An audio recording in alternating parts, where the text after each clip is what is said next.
விலை ஏறிவிட்டது, வெங்காயம் விலை ஏறிவிட்டது, பருப்பு விலை ஏறிவிட்டது, பால் விலை ஏறிவிட்டது. இவைகள்தான் பொதுமக்களின் தினசரி குமுறல். என் மகனை என்ஜினியர் ஆக்குவேன், என் மகனை டாக்டர் ஆக்குவேன், என் மகனை கலெக்டர் ஆக்குவேன், என் மகனை வக்கீல் ஆக்குவேன் என்று கூறும் பெற்றோர் தங்கள் பிள்ளைகளை வேளாண்துறை வல்லுநராக்குவேன் என்றும் விவசாயி ஆக்குவேன் என்றும் கூறுவதில்லை. Colgate, Hamam soap, Pepsi, cinema ticket, KFC chicken, Thalappakatti biryani, gold, diamond விலை ஏறலாம். எத்தனை பேர் இதற்காக கேள்வி கேட்டுள்ளீர்கள்? எளியவர்களை கேள்வியால் துளைக்கும் நீங்கள் இதர கார்ப்பரேட் பொருட்கள் விலையேறினால் மட்டும் அமைதியாக இருப்பது ஏன்?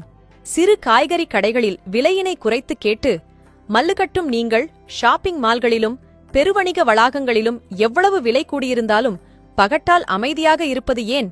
6 மாதம் முதல் 1 வருடம் தண்ணீர் இல்லாமல் எத்தனையோ செலவு செய்து வியர்வை சிந்தி கஷ்டப்பட்டு அறுவடை செய்து கொஞ்சம் கூட லாபமில்லாமல் ஒரு பொருளை விற்க விவசாயி மட்டும் என்ன விதிவிலக்கா? விவசாயி என்ன ரிமோட் கண்ட்ரோல் இல் அரிசியையும் பருப்பையும் உருவாக்குகிறானா? ஜாவா, C++, PHP புரோகிராம் இல் உருவாக்கி கோடிக்கணக்கில் சம்பாதிக்கிறார்களா? விவசாயியையும் விவசாயத்தையும் வாழவிடுங்கள். இல்லையேல் கடைசி மரமும் வெட்டுண்டு, கடைசி நதியும் விஷமேறி, கடைசி மீனும் பிடிபடும்போதுதான் உரைக்கும், பணத்தை சாப்பிட முடியாதென்று.